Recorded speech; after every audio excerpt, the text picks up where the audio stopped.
Fala aí, pessoal, sejam muito bem-vindos a mais essa enrolação. Seguinte, galera, nos últimos anos, muita gente falou a economia chinesa vai passar a economia americana até 2020, até 2025. Mas será que isso vai acontecer? Será que a economia chinesa vai passar a economia americana? Será que estamos vendo o fim do Império Americano?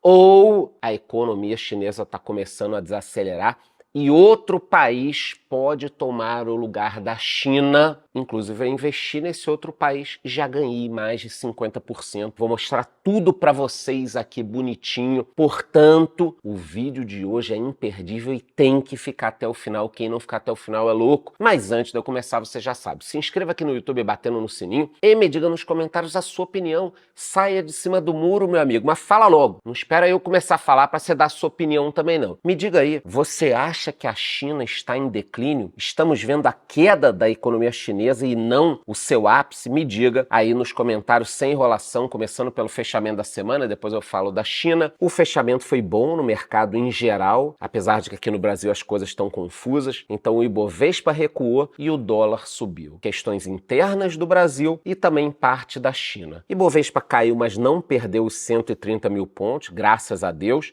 e o dólar subiu. Sobre o dólar, eu tô cansado de falar para vocês. Quer começar a investir em dólares? Vou deixar o link aqui embaixo. Conta internacional da Nômade. Usando o meu código economista40, você abre a sua conta e pode ganhar até 40 dólares de cashback. Não tem taxa de manutenção.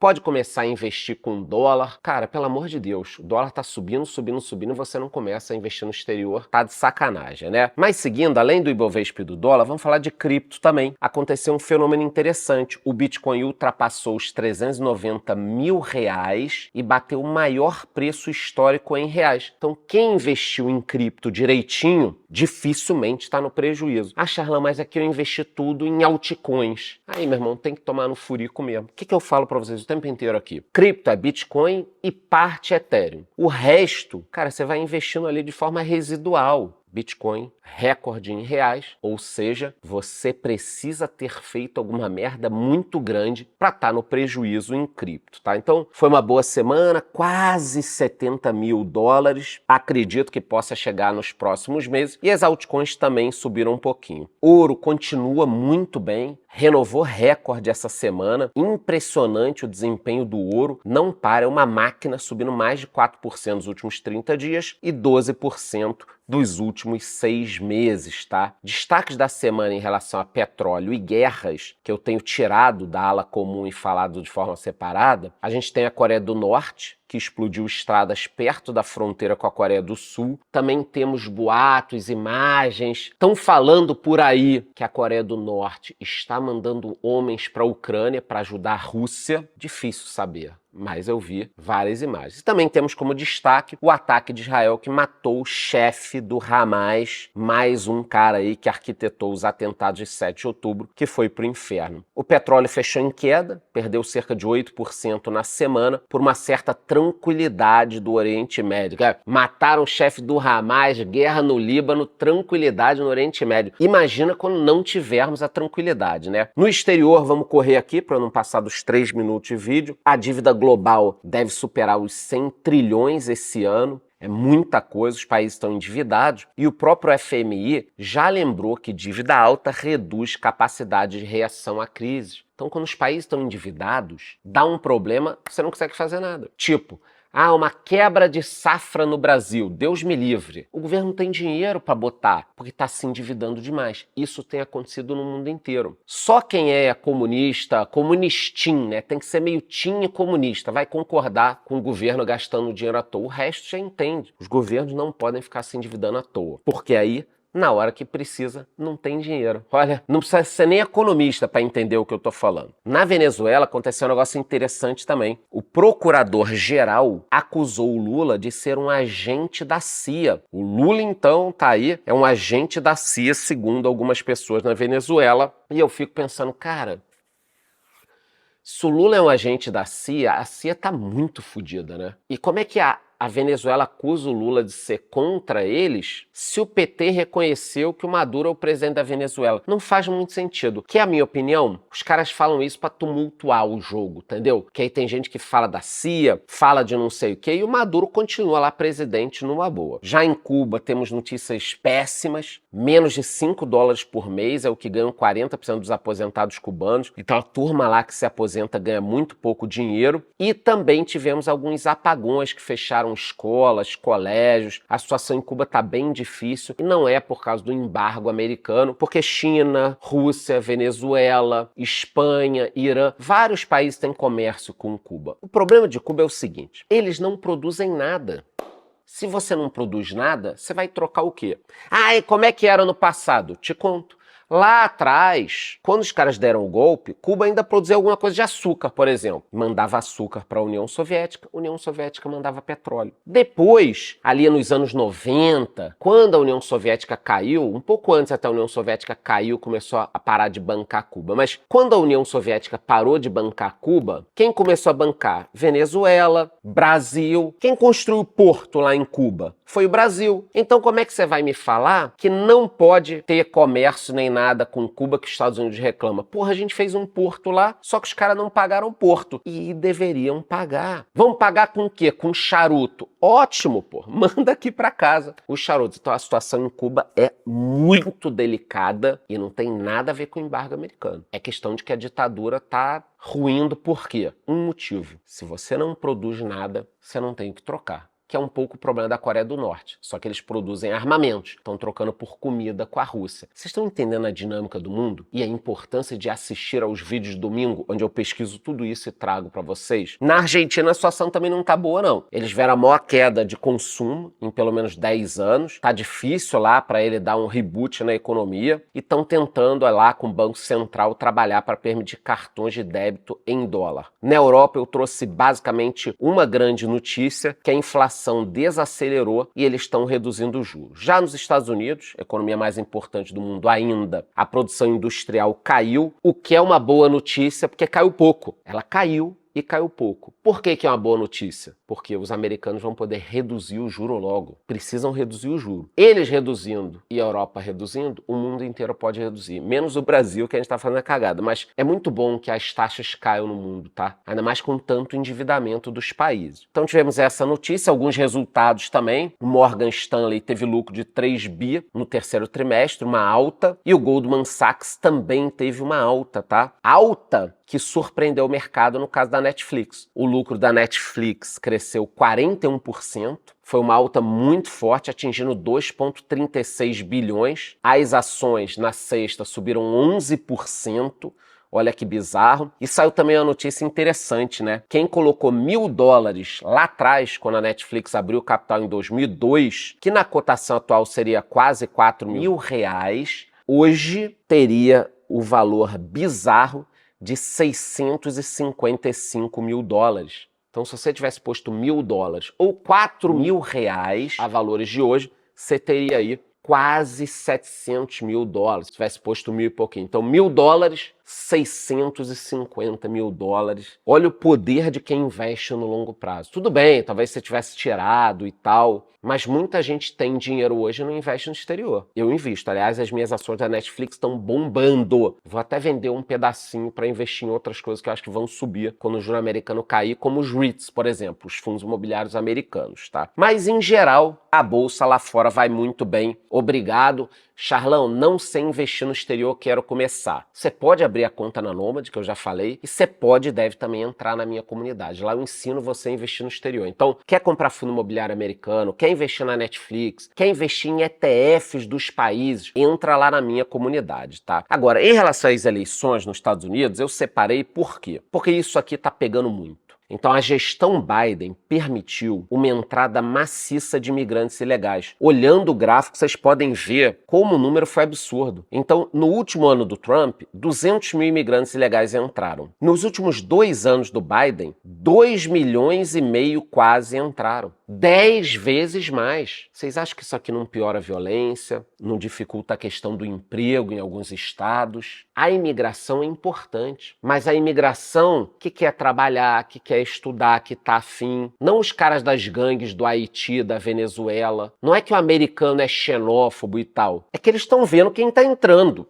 Entrar imigrante num país é uma coisa boa. E vou falar mais, em 10 anos vai ter país pagando para as pessoas irem. Eu vou repetir e produção, me coloca aqui em preto e branco, ou colorido demais, qualquer coisa para que fique guardado na memória das pessoas. Em menos de 10 anos, muitos países estarão pagando para que você vá morar. Ah, mas se eu for um casal casado com 30 anos, vão me pagar? Vão te pagar o dobro, porra! Você pode ter filho. Os países estão precisando de gente. China, Japão, esses estão mega fodidos. Europeus, os países vão pagar. Você não precisa acreditar em mim, é só esperar. Voltando aqui para o mesmo gráfico da imigração, então vocês estão vendo que isso aqui tá pegando demais. Tivemos uma entrevista também da Kamala Harris na Fox, foi uma tragédia, eu vi parte, foi rápida, só falou besteira, tentou falar do Trump e o cara perguntando para ela por quê? Porque a Fox não é de esquerda nos Estados Unidos, as outras emissoras são. Então ela foi perguntada, pipocou, e com isso, a Kamala está despencando nas pesquisas. Como é que estava a situação? O Trump estava perdendo para o Biden no início das pesquisas. Depois daquele debate, que o Biden foi muito mal, o Trump disparou, o Biden caiu. Tanto que removeram o Biden um dia lá e avisaram pelo Twitter. Então, Biden estava ganhando, Trump passou a ganhar. Aí botaram a Kamala. Ela começou muito bem. Agora tá um desastre. Olha só o que está acontecendo. Desde o início de outubro, o Trump vem disparando e a Kamala caindo. As chances do Trump ganhar, e eu olhei agora de manhã, já ultrapassam em algumas casas lá de pesquisa e tudo mais, os 60%. Eu até recebi uma pergunta de um membro da nossa comunidade, vou ler aqui, para a economia global, quem é o melhor em relação a ganhar as eleições? Minha opinião, o Trump. Ah, mas o Trump vai botar tarifa tal.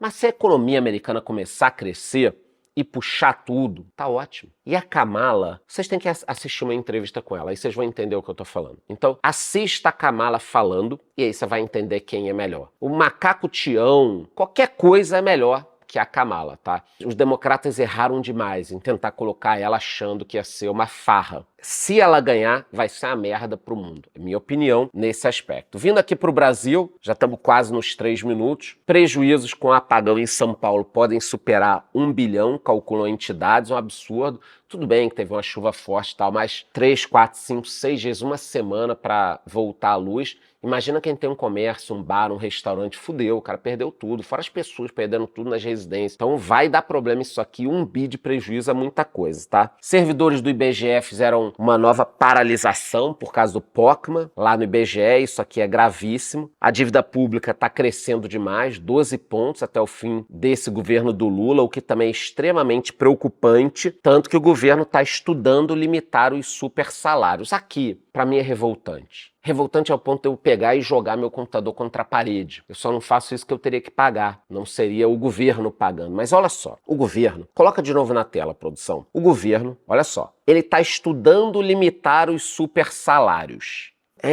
É difícil até de explicar sem falar um palavrão que eu não gosto. O governo está estudando cortar aqueles salários que estão acima do permitido. É isso aí, você não entendeu errado. Então, existe um teto. Só que tem gente que ganha mais do que o teto. O governo está estudando acabar com isso. Estudando. Caralho! Se existe um teto e tem gente ganhando mais, você não tem que estudar. É lei! É lei! Por que você vai estudar acabar com algo que é proibido? Aí não fazem nada. Agora, meu amigo, erra o teu CEP na declaração de imposto de renda, ó.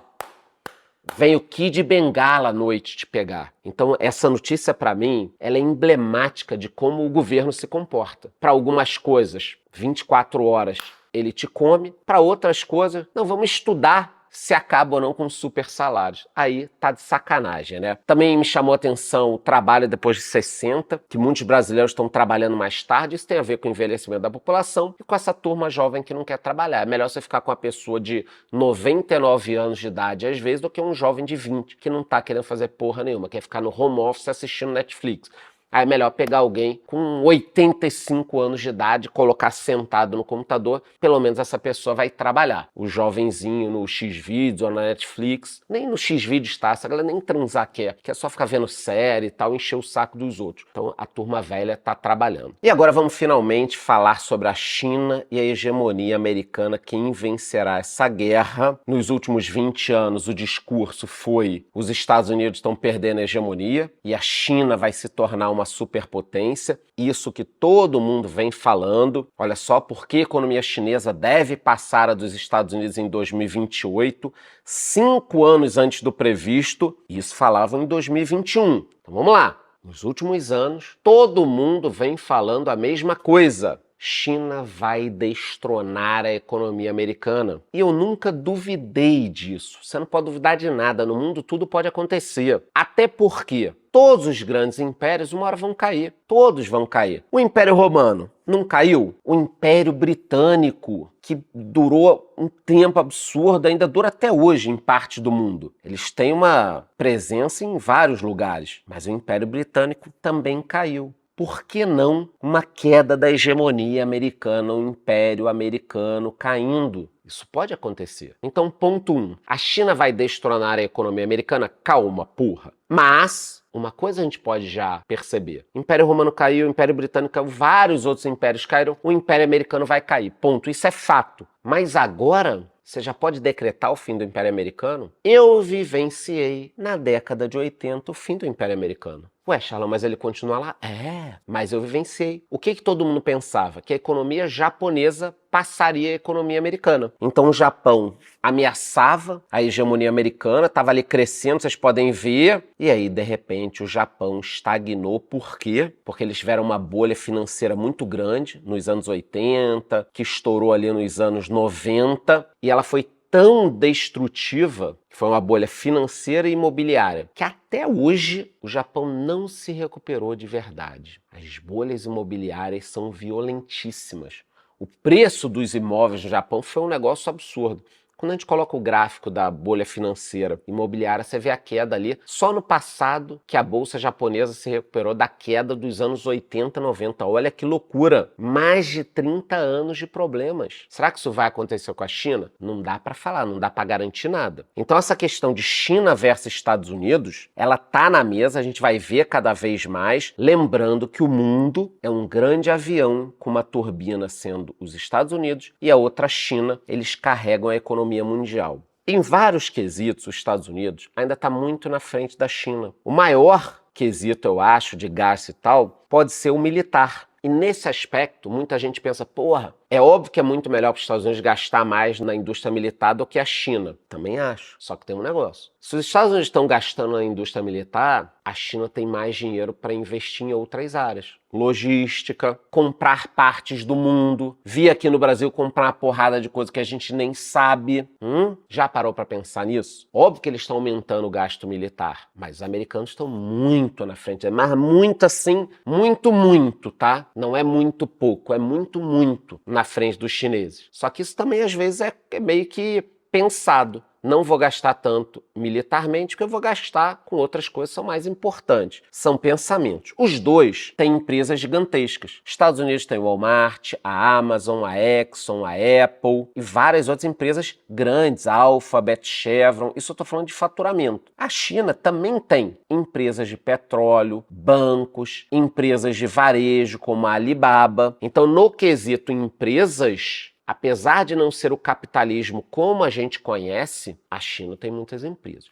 No tamanho da economia, o PIB versus PIB, não PIB per capita, senão a China está esmagada. Provavelmente vai chegar nunca nos Estados Unidos. Mas o PIBão ali, o filme é esse daqui. Economia americana, 28 trilhões e economia da China, 18 trilhões. Só que a China já não cresce o que crescia. Então, se os Estados Unidos continuar crescendo 3 e a China cair de 5 para 4, eles não vão passar os americanos. Ou vão durar 50 anos, porque uma hora vão crescer menos, os Estados Unidos vai crescer mais, sem crescer aqueles 10% que eles cresciam no início dos anos 2000, e eu não sei se a China pega os Estados Unidos. Olha como é que a gente já está conseguindo chegar a algumas conclusões, sem mesmo saber dos problemas da China, só olhando PIB e crescimento. Então essa desacelerada que a economia chinesa deu pode pesar demais. O crescimento da China foi importante para o mundo. Na década de 2000, a China cresceu demais. Tivemos um avanço da indústria, que consumiu muita matéria-prima do mundo, portanto as commodities subiram muito, que beneficiou demais o Brasil, principalmente na área de minério, aço e outros componentes. Vocês estão vendo aqui, no início dos anos 2000, esse crescimento do valor do PIB chinês, só que agora a questão está bem complicada. Uma coisa foi crescer, de 94 até agora. Outra é continuar crescendo. Nesse crescimento da China, ela conseguiu, vocês já jogaram War, que você vai movendo as peças? Ela conseguiu dominar parte do mundo. Os Estados Unidos eram os principais parceiros comerciais de vários países, inclusive o Brasil. A China foi dominando, olha só, de 2000 até 2019, a China foi deixando o mapa todo vermelho, cara. É uma loucura. Por quê? Porque o mundo inteiro começou a produzir na China. O mundo transformou a China numa grande fábrica. Tudo passou a ser made in China. Made in China. Tudo. Tudo. Todo mundo que tinha uma indústria aqui, vou produzir um parafuso lá, uma lâmpada, uma placa, uma gravata, uma meia. Todo mundo começou a produzir lá. Em parte, isso foi ótimo para o mundo, porque segurou a inflação. É isso aí. Então, além de muitas pessoas saírem da linha da pobreza lá na China, no mundo inteiro a gente pôde comprar coisas baratas. É isso aí. Eu não vou discutir aqui agora a questão trabalho infantil, escravidão, tudo que eles fazem lá de errado e não deveriam fazer. Eu estou narrando o que aconteceu. O Made in China melhorou a vida deles e também melhorou a vida do mundo segurando a inflação. No passado, conforme eu já disse para vocês mais de uma vez, inclusive nesse vídeo, o Japão ocupou esse espaço, principalmente na década de 80 e 90. Quem aqui tem mais de 30, 35 anos vai lembrar do que eu vou mostrar agora. Olha só. Você lembra disso daqui? Qual foi seu primeiro videogame quando você foi novo? O meu foi Atari, mas logo depois veio o Nintendo. De novo na tela aí, produção. Nintendo, ó. O Nintendo com Mario. Isso aqui é início da década de 90. Qual era seu rádio? Era esse Aiva, o Aiwa, não sei nem como fala, mas esse era o rádio que todo mundo tinha, eu queria ter. Seu Walkman era o quê? Um Sony. Ou o seu toca-fitas, depois o toca-CD. Era da Sony. Nintendo, Aiva, Sony, Toshiba, Toyota, Casio. O Japão dominava. Agora é a China. Então, se o Japão dominava e depois a China, quem garante que isso não vai mudar e vai ser outro país depois, hã? Depois da pandemia, você tem visto alguém levar a fábrica para a China? Tem certeza que isso está acontecendo igual acontecia antes? Eu não estou dizendo se eu concordo ou não, estou fatos aqui, se aconteceu ou não. Então, na minha opinião, pós-pandemia, estamos começando a ver não um declínio da economia americana, mas um declínio da economia chinesa. Será que é o declínio? Então a atividade econômica está bem mais fraca do que antes. A gente saiu daquela ascensão meteórica da China. O PIB deles perdeu força, cresceu 4,6% no terceiro trimestre, uma comparação anual. E crescer para a China 4, 5 é uma merda. Para o Brasil, meu amigo. Se o Brasil conseguisse crescer 4, 5% ao ano, ia estar bombando isso daqui. Até eu ia estar fazendo aposta esportiva, mas crescendo 2,5, 3, ainda com o endividamento que a gente está tendo, é ruim. Mas a China desacelerou, já tem uma dívidazinha alta, perto do PIB, passando aí os 90%. Na área imobiliária, que representa 30% da economia, vocês lembram desse escândalo aqui, dessa quebra da Evergrande lá atrás? Eu falei no canal. A queda do valor dos imóveis também impacta demais a poupança das famílias. As famílias estão diminuindo, queda de 2 milhões de pessoas, segundo ano que a população diminui, e aí vocês vão lembrar de eu falando, Vocês vão lembrar a vida inteira de eu falando isso. Os países vão pagar para as pessoas irem morar. Vão te dar casa, carro, dinheiro. Vão te dar tudo, só para você ir morar e fazer filho. Vão te dar dinheiro para você fazer filho. Olha que loucura. Então a China passa por todos os problemas do mundo e lá nem tem liberdade. China tem um problema de liberdade. Vocês sabem que é uma ditadura. E uma ditadura que foi pro eixo do mal, se juntando com o Irã, Rússia. O Putin se juntou com o Xi Jinping. Esse movimento aqui foi depois do pós-pandemia, porque a China olhou pro mundo e falou, porra, agora que nem todo mundo quer fabricar aqui, eu vou me unir a outros países. Olha as mudanças que a gente está enxergando. De repente você nem tá vendo aqui no vídeo, obrigado, é legal. Por isso que eu falo que o vídeo de domingo é o mais importante da semana. Olha a queda que a China está dando. Isso que a gente nem está falando deles invadirem Taiwan, nem trouxe pro vídeo, que o tema aqui é mais econômico. Com essa história toda, temos uma fuga de capital, saídas de multinacionais, fundos globais vendendo e não existe vácuo de poder. Não existe vácuo econômico. Não existe vácuo produtivo. Quando alguém cai, alguém levanta. O Japão caiu, a China levantou. A China, para mim, em parte, está caindo. Quem está levantando? Coloquem nos comentários antes de eu falar e depois vocês vão ver quem eu vou falar. Graças a Deus eu investi e estou ganhando muito dinheiro. Não quer dizer que vai continuar, mas é a Índia. Então, existe a sombra da Índia. O Bruno mandou lá na comunidade uma pergunta. Charlão, ótimo final de semana para você e sua equipe. Na minha carteira internacional, ouro, bonds, REITs, ações, eu vi algumas aulas da comunidade, tenho 2 ETFs, da Argentina e da Índia. Como a China influencia esses países? Igual o Brasil? Não.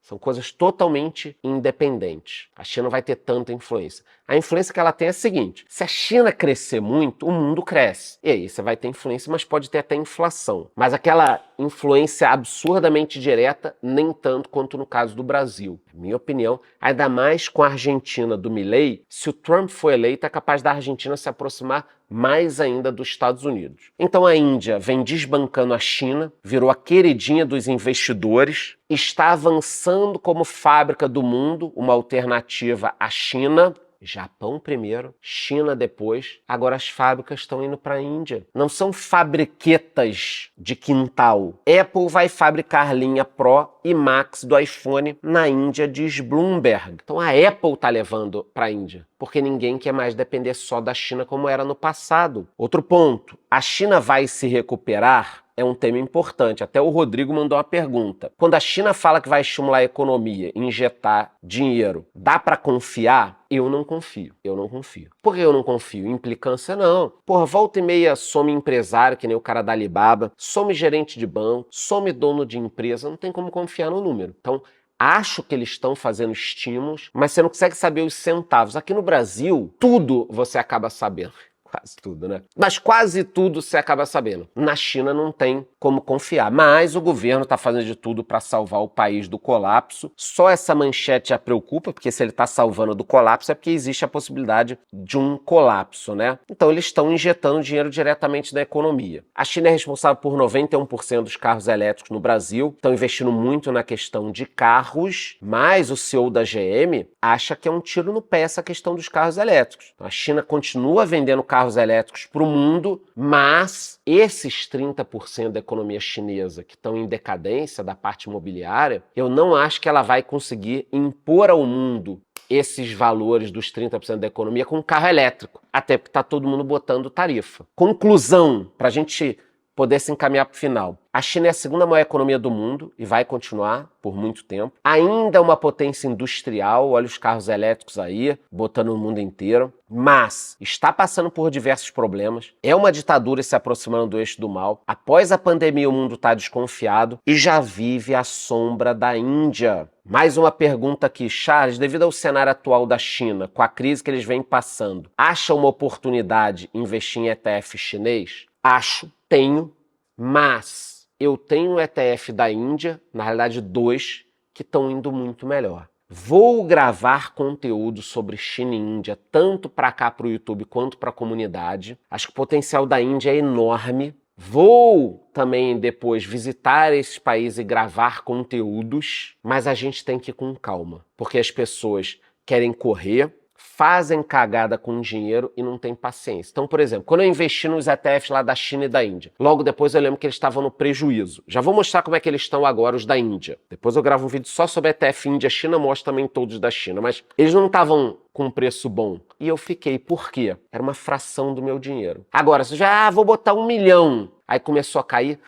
Mas será que é bom? Será que não é? Será que vai dar problema? Será que não vai? Então, muitas vezes, você perde dinheiro. Acontece muito em fundos imobiliários. Por exemplo, você coloca um dinheiro maior do que você deveria ter posto, e aí você fica tão preocupado que você acaba queimando a largada. Então, voltando aqui para os ETFs China e Índia, eu tenho esse ETF aqui da Índia, que é o INDA. Já mostrei aqui em vídeos, produção pode deixar nos cards. E esse INDA, desde que eu investi, esse aqui é o gráfico do meu investimento, tá? Ele me trouxe 48,38 de rentabilidade. Mas eu tenho um outro ETF na Índia, que é o EPI, que me deu 68,2% de rentabilidade desde que eu investi, cara. Olha que loucura! 48 e daqui a pouco quase 70. O outro ETF da Índia. Vai continuar subindo assim? Acho até que não nessa velocidade. Mas, porra, o negócio tá desenrolando. Então, falei no vídeo de hoje, resumo da semana, o que eu acho da China, Estados Unidos, essa Índia botando a cabecinha para fora. Aliás, se você quer investir nesses ETFs, você precisa ter uma conta internacional. Falei no início do vídeo lá, você pode abrir a da Nomad, usa o meu código, você vai precisar de uma conta. Então vai abrindo a conta que a gente vai ter mais vídeo aqui sobre ETFs e até ETFs de fundos imobiliários americanos, tá? E me coloca nos comentários os ETFs que vocês querem que eu fale. Mas acho que eu fiz um resumão e com isso deu para mostrar o seguinte. A China vai continuar crescendo, mas aquele boom de 10, 12, 14% de crescimento ao ano, agora eu acho difícil. E a Índia vem com tudo. Vou continuar estudando para poder falar com vocês. Antes de eu ir embora, você já sabe, entre lá na minha comunidade, não perca mais tempo. Se inscreva aqui no YouTube batendo no sininho e me diga nos comentários a sua opinião. Você acha que a China está em declínio ou eu só falei besteira e a China vai virar a maior economia do mundo? É isso, gostou? Curta o vídeo, curta o canal, bate no sininho e até a próxima.